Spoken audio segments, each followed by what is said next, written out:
오늘 만나게 돼서 너무나도 기쁘고 오늘 함께 하나님의 말씀을 같이 나누게 돼서 영광으로 생각하고 하나님께 영광을 올려드립니다. 저는 군목 출신입니다. 군목 출신이어서 제 첫 목회 사역을 군대에서 젊은이들과 함께 뒹굴면서 5년간 사역한 그런 경험이 있습니다. 제가 군대에 이렇게 군종 장교로서 임관하기 전에 훈련을 한번 받은 적이 있는데요. 대구 영천에 있는 제3사관학교라고 하는 곳에서 목사님들, 신부님들, 법사님들과 함께 군종 훈육대를 이루어서 훈련을 받고 임관해서 그래서 군목으로 사역했던 일이 있습니다. 제가 그때 군종 훈육대에 있으면서 그때 훈련 받았던 여러 가지 그 군사 훈련 과목들이 많이 있는데 그 가운데 아주 참 중요한 과목 하나가 있었습니다. 그 과목이 무엇이냐면 독도법이라고 하는 과목입니다. 독도법이 무엇인지 아십니까? 예. 독도법이라고 하는 것은 지도를 가지고 그리고 나침판을 들고 목적지를 찾아서 가는 훈련을 하는 것이 독도법입니다. 가만히 생각해 보면 군인들에게 있어서 독도법은 정말 중요한 것 같아요. 왜냐하면 아는 곳에서 싸우는 것이 아니라 전쟁을 하다 보면 모르는 곳에 가서 전쟁을 하게 되고 또 저곳에 가서 또 전혀 미지의 곳으로 가서 거기서 전쟁을 해야 될 텐데 작전을 하게 될 때 어느 지점으로 모여라, 어느 지점을 향해서 공격해라 하고 하는 그런 명령이 내리게 될 때 정확하게 그 지점을 찾을 수가 없다고 한다면 작전은 실패하고야 말 겁니다. 그러니까 독도법이라고 하는 것이 얼마나 중요한 과목이겠습니까? 그 중요한 시간에 교관이 앞에 서서 독도법을 설명하기 시작합니다. 지도는 이렇게 본다고 하면서 지도를 가지고 지도의 그 문자와 그림과 이미지 그 모든 표식들이 어떤 의미가 있는지 거리 계산을 어떻게 할 수 있는지 열심히 설명하는 아주 그 중요한 순간에 제가 뭘 했겠습니까? 잤습니다. 군인은 춥고 배고프고 졸린 것이 군인이지 않습니까? 교관이 앞에서 열심히 떠들어대는데 그 열심히 떠들어대는 그 순간에 눈이 감기기 시작하는데 도무지 정신을 차리고 들을 수가 없는 거예요. 꼬박꼬박 졸면서 그 독도법 시간에 졸고 말았습니다. 독도법 공부를 엉망으로 하게 됐습니다. 그런데 앉아서 강의만 듣는 것으로 끝났다고 한다면 괜찮을 텐데 강의가 마친 다음에는 이제는 그 훈육대를 소대별로 나누어서 분대별로 나누어서 이제는 실습을 하는 겁니다. 목사님, 신부님, 법사님으로 이렇게 구성이 된 각 분대마다 지도 한 장, 나침판 하나를 주면서 오늘 몇 시까지 어느 지점으로 돌아서 어느 지점을 돌아서 어느 지점으로 집결하라고 하는 그런 명령이 주어졌습니다. 큰일 났습니다. 공부를 제대로 안 했는데 잘 찾아갈 수가 있겠습니까? 못 찾아갑니다. 그런데 그 분대 가운데 그 누구 한 사람이라도 공부를 잘한 사람이 있으면 그냥 따라가면 되잖아요. 그죠? 따라가면 되는데 물어봤습니다. 신부님 좀 공부 좀 했습니까? 법사님 공부 좀 했습니까? 다들 잤대요. 아무도 들은 사람이 없습니다. 난감하게 됐습니다. 이제 산속에서 도심이 아니라 산속에서 길을 잃게 되는 그런 위험한 상황, 어떻게 하면 이 난관을 헤쳐나갈까 하고 그렇게 고민을 했는데 놀라운 일이 벌어졌습니다. 그 모두가 다 졸며 잠을 잤던 그 모든 분대들이 놀랍게도 정확하게 제 시간에 목표 지점에 다 들어왔습니다. 어떻게 이렇게 놀라운 일이 발생했을까요? 비결은 여기에 있었습니다. 그 지도를 들고 어떻게 찾아가야 될지 몰라서 방황하고 있다가 조금 움직이고 있는데 저 앞에서 부스럭부스럭 소리가 나는 거예요. 알고 봤더니 거기에 뽀빠이 아줌마가 계셨습니다. 뽀빠이 아줌마가 뭐냐면 훈련장을 옮아 다니면서 뽀빠이도 팔고 초코파이도 팔고 사이다 콜라 파는 사람들입니다. 그 아줌마가 있어서 그 아줌마에게 달려가서 콜라를 사 먹고 과자를 사 먹으면서 물어봤습니다. 큰일 났습니다. 우리가 이 지도에서 여기를 찾아가야 되는데 이거 어떻게 찾아가야 되는지 모르겠다고 했더니 뽀빠이 아줌마가 하는 얘기가 걱정하지 마세요. 제가 이 훈련장에서만 몇 년입니다. 그러면서 위치를 알려주는 거예요. 그래서 모든 분대들이 제 시간에 딱 도착했습니다. 우리나라 군대가 걱정이 되시죠? 독도법 그 법칙에 보면 동네 사람들한테 물어보라고 하는 것도 있답니다. 아무튼 해서 무사히 돌아가게 됐던 그런 기억이 있습니다. 제가 왜 이 이야기를 하냐 하면 우리의 인생의 길을 가는 것이 때때로 어떤 느낌이 드냐면 마치 아무것도 모르는 훈련병에게 지도 한 장 달랑 주어지고 나침판 하나 주어진 채 어디로 가야 될지 모르는 상황에 있는 것처럼 느껴질 때가 너무나도 많이 있기 때문에 그렇습니다. 과연 이쪽으로 가는 게 맞을까? 저쪽으로 가는 게 맞을까? 이쪽으로 가면 맞는 줄 알고 갔더니 사기를 당해요. 이것이 확실하다고 하고 생각하고 주식 투자를 했는데 망해요. 이 길로 가면 괜찮은가 했더니 또 망하고, 우리의 인생 가운데서 정말 성공하고 싶기도 하고 평화의 길로 가고 싶기도 하고 우리의 인생의 길을 걸어가는 가운데 좀 제대로 잘 갔으면 좋겠다고 하는 그런 마음이 있는데, 어느 한순간에 내 자신의 모습을 살펴보면 달랑 내게 주어진 것은 아무것도 알 수 없는 지도 한 장과 알 수 없는 나침반 하나 들고서 어디로 가야 될지 몰라서 방황하고 있는 것이 바로 우리들의 모습처럼 느껴질 때가 많이 있다고 하는 것입니다. 그럴 때마다 우리들의 마음속에 생기는 그 갈망이 있다면 정말 뽀빠이 아줌마 같은 사람이 좀 없을까? 우리의 인생의 길에 뽀빠이 아줌마 같은 사람이 있어서 우리의 길을 좀 잘 인도해 줬으면 좋겠다고 하는 그런 갈망이 우리들의 마음 가운데서 넘쳐날 때가 얼마나 많은지 모릅니다. 그런데 성경 말씀을 보면 하나님께서 이렇게 말씀하십니다. 하나님이 바로 우리들의 길을 인도하시는 인도자시라고 말씀하고 계십니다.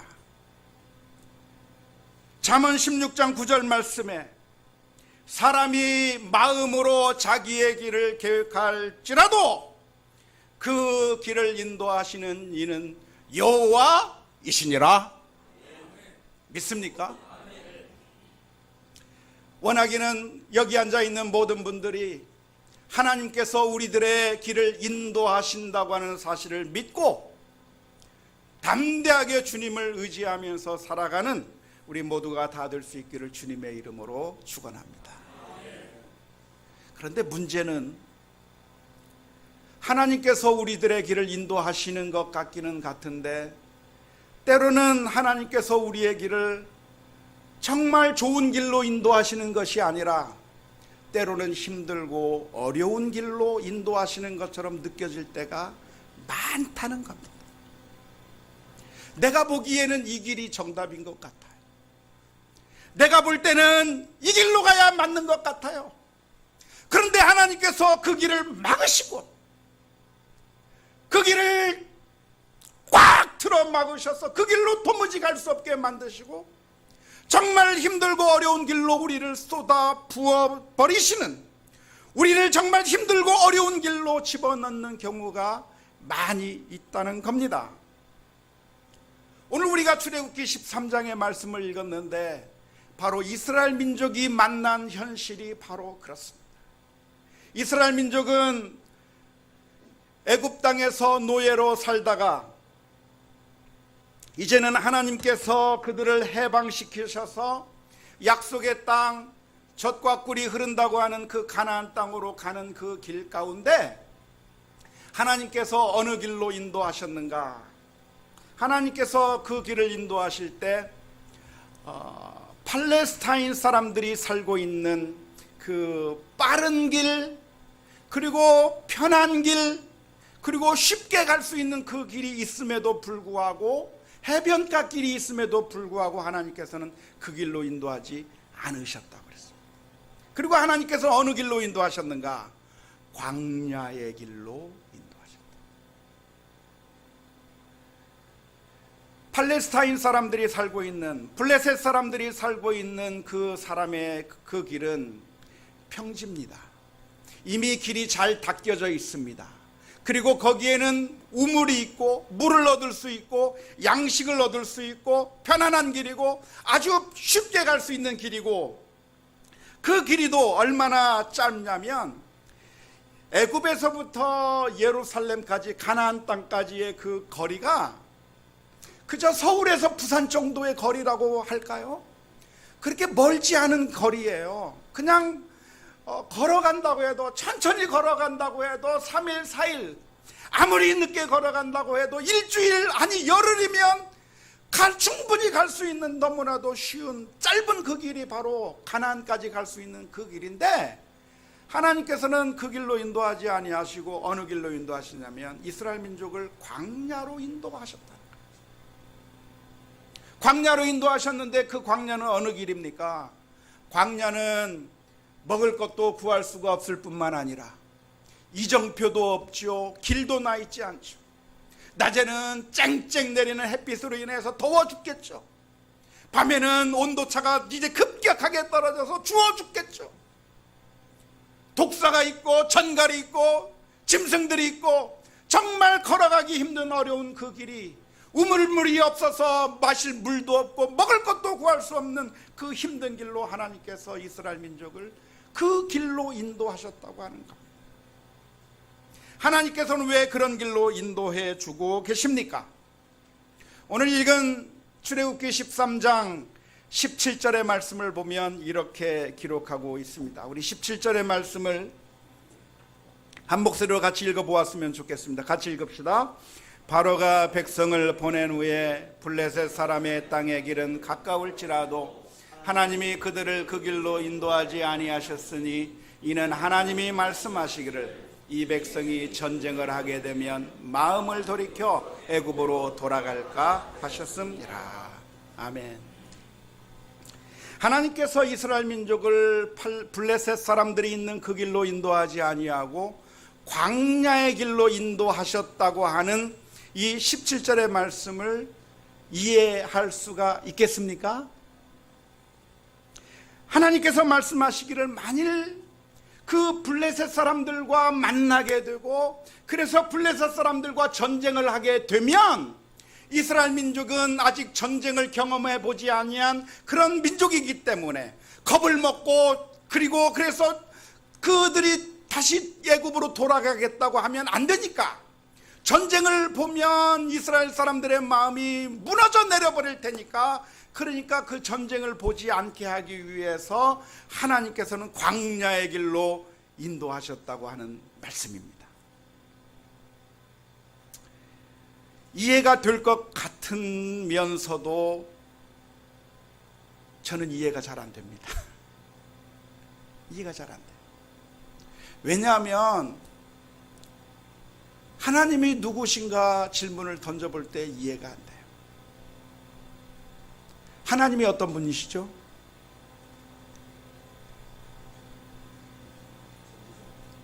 전능하신 하나님.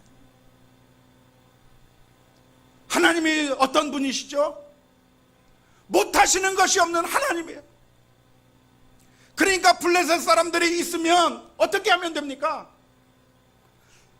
예, 하나님께서 블레셋 사람들을 그냥 물리쳐버리시면 되는 거예요.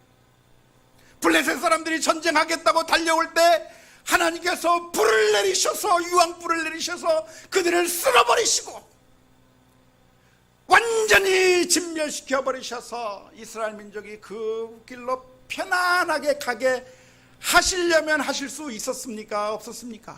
있었어요. 하나님이 능력이 없는 하나님이 아닌데, 하나님이 하시려고 한다면 충분히 하실 수 있음에도 불구하고 왜 블레셋 사람 핑계를 대고 이스라엘 민족을 그 길로 인도하지 않고 광야의 길로 인도하셨는가? 여기에는 우리가 오늘 말씀에서 보여주고 있는 그 말씀 외에도 하나님의 그 뜻과 하나님의 섭리를 발견해 볼 필요가 있습니다. 하나님께서 이스라엘 민족을 블레셋 사람들의 땅 짧은 길 직행길로 인도하지 아니하시고 돌아가는 길 광야의 길로 인도하신 또 다른 이유가 있다고 한다면, 그것은 하나님께서 가지고 계신 목적이, 하나님께서 가지고 계신 목적이 이스라엘 민족을 가나안 땅으로 집어넣는 데만 목적이 있는 것이 아니기 때문에 그렇습니다. 우리는 생각하기를 우리의 목적은 무엇인가? 우리의 목적은 그냥 가나안 땅에 가는 게 목적이에요. 어떻게 해서든 그냥 빨리 가나안 땅에 가기만 하면 제일 좋을 것 같아요. 하지만 하나님의 목적은 무엇이냐면 가나안 땅에 가는 게 목적이 아니고 가나안 땅에 가는 것보다 훨씬 더 중요한 또 다른 목적이 있는 거예요. 그 목적이 뭔지 아세요? 이스라엘 민족으로 하여금 훈련시켜서 그 광야 생활 동안에 하나님을 사랑하는 법을 배우게 만드시고, 하나님을 의지하는 법을 만드시고, 하나님을 온전히 전적으로 신뢰하게 하는, 하나님을 온전히 믿고 신뢰하는 하나님의 자녀로 훈련시키기 위한 또 다른 목적이 있는 줄로 믿습니다. 저는 이것을 부모의 마음이라고 믿어요. 부모의 마음은 어떤 마음입니까? 부모의 마음은 자녀들을 사랑하기 때문에 자녀를 위해서라고 하면 다 해주고 싶은 게 부모의 마음이에요. 아기가 태어납니다. 그러면 그 아이 정말 사랑스러워서 이 아이를 위해서라면 뭐든지 해주고 싶고 그렇게 하고 싶어요. 하지만 이 아이가 울고 보챈다고 해서 이 아이에게 항상 숟가락으로 밥을 떠서 그 아이의 입에 항상 넣어주지 않습니다. 밥을 먹여달라고 떼쓰는 그 아이에게 손가락에 숟가락을 쥐어줍니다. 안아달라고 떼쓰는 아이에게 안아줄 때도 있지만 이제는 네가 걸어가라고 땅에 내려놓습니다. 아무것도 안 하고 엄마 아빠가 다 해주길 바라는 그 아이에게 이제는 네가 한번 해보라고 그 아이에게 강요합니다. 왜 그렇습니까? 부모가 자녀를 미워하기 때문이 아니에요. 부모가 이 자식이 보기 싫어서가 아니에요. 부모의 마음은 이 아이에게 무엇이 좋은가가, 그것이 부모의 마음이에요. 아이가 생각하는 것보다도 부모는 더 그 자녀를 더 잘 알아서 이 아이에게 가장 좋은 것이 무엇인가 생각할 때 이 아이를 하루 종일 안고 지낼 수도 있겠고 이 아이에게 물 한 방울 마치지 않게 만들 수도 있겠지만 오히려 이 아이를 힘들고 어려운 곳으로 집어넣기도 하고 훈련시키기도 해서 그래서 장성한 아이가 될 수 있도록 만드는 것이 부모의 마음이듯이 하나님의 마음은 어떤 마음인가?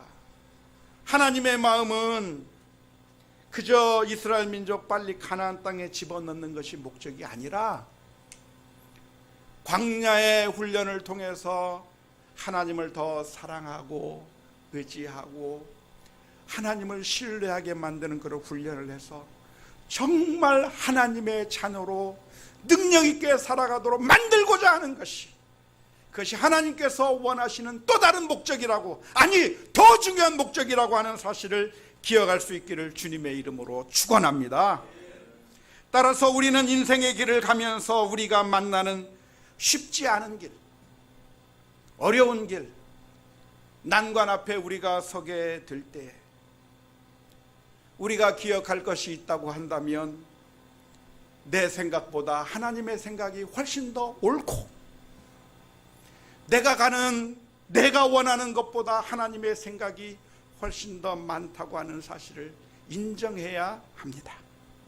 이사야서 55장 8절 9절 말씀에 이는 내 생각이 너희의 생각과 다르며 내 길은 너희 길과 다름이니라. 이는 하늘이 땅보다 높음같이 내 길은 너희의 길보다 높으며 내 생각은 너희의 생각보다 높음이니라.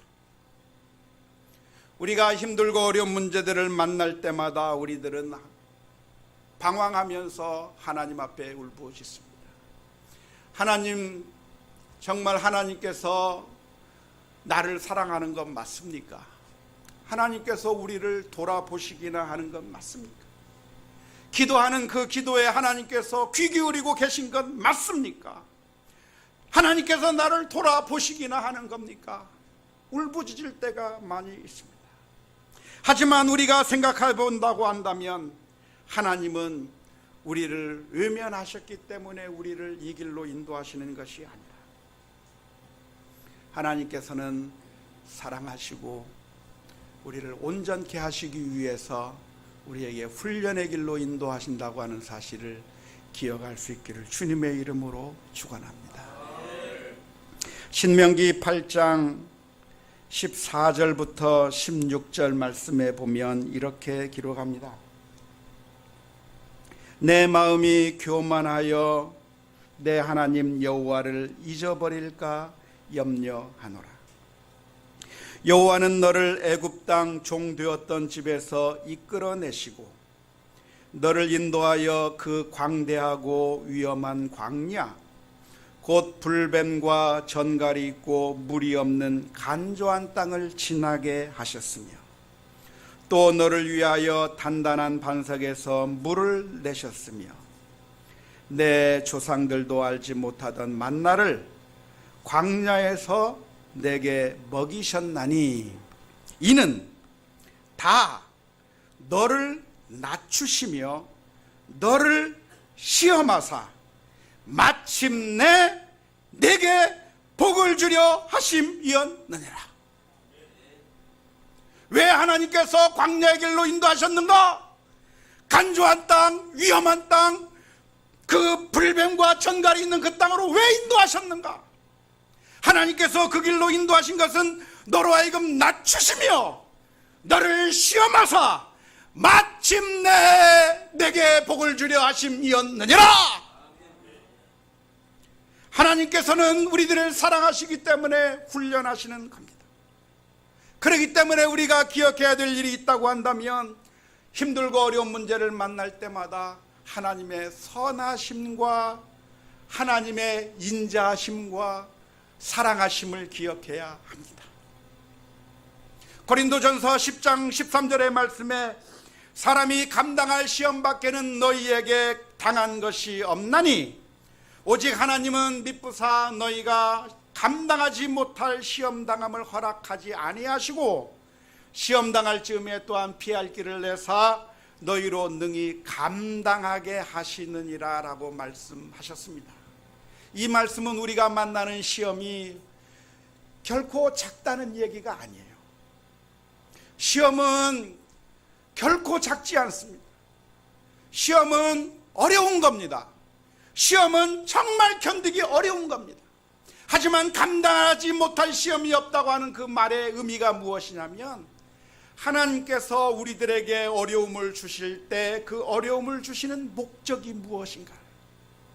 하나님께서 우리에게 어려움을 주신다고 한다면 그 목적은 우리를 파멸로 인도하시고 우리를 완전히 망가뜨려 버리시기 위해서 하나님께서 우리에게 어려움을 주시는 것이 아니라 우리로 하여금 그 고난을 통해서 더 좋은 길로 결국에는 하나님의 은혜를 받게 되는 그 길로 인도하시려고 한다는 하나님의 목적이 있다고 하는 것이, 하나님의 목적은 사랑의 매지, 우리를 파멸로 인도는 죽음의 길로 인도는 죽음의 매가 아니라고 하는 것이 성경의 가르침입니다.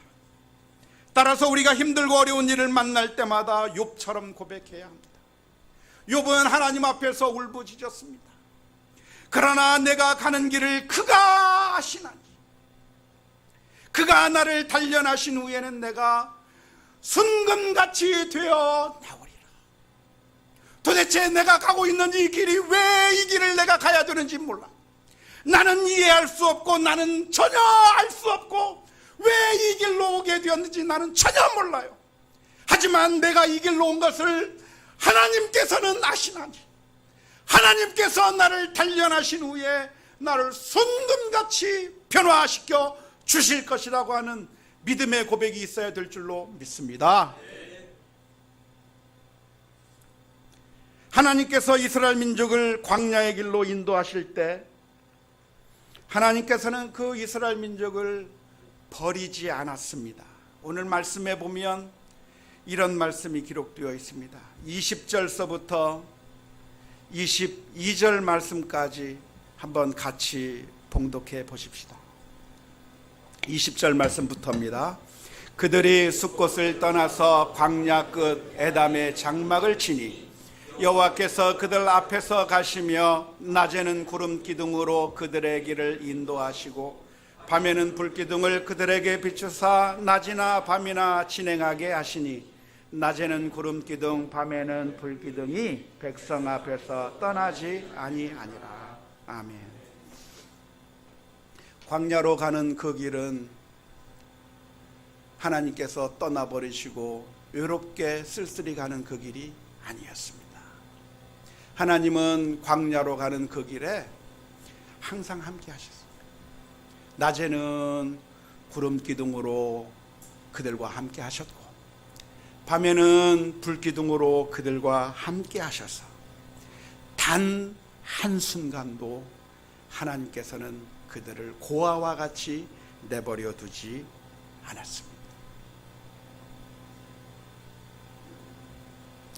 저는 미국에서 한 16년 살다가 한국으로 오게 됐는데요.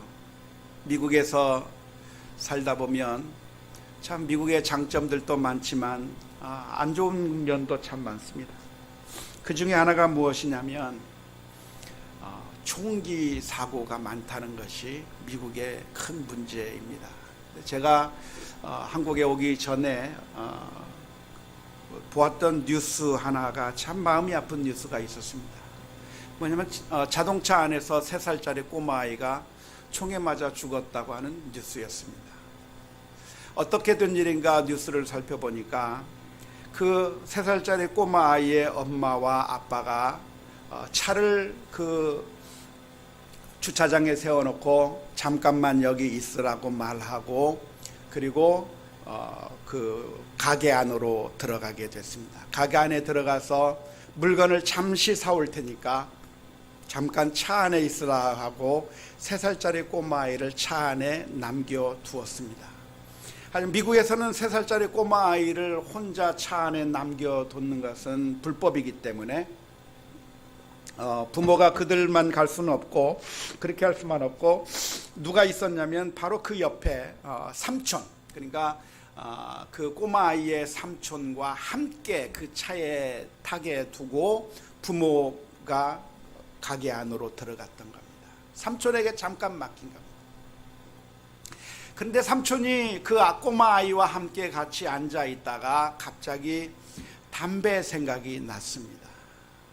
담배 한 대를 좀 폈으면 좋겠다 생각이 든 삼촌이 담배를 꺼내서 담배를 피려고 하다가 꼬마아이가 있는 곳에서 담배를 피울 수가 없어서 차문을 열고 바로 차 곁에서 차문을 닫고 그리고 차 곁에서 담배를 피기 시작했습니다. 차 안에 혼자 남겨지게 된 이 3살짜리 꼬마아이가 혼자 있으면서 여기저기 뒤지기 시작했는데 차 속 본네트 속에서 그 서랍 속에서 아빠의 권총을 발견하게 됩니다. 권총을 발견하고 신기해서 가지고 놀다가 오발해서 안전장치가 어떻게 풀렸는지 해서 총에 맞아 죽었다고 하는 안타까운 사건. 가만히 생각해 보면 정말 순식간인 것 같아요.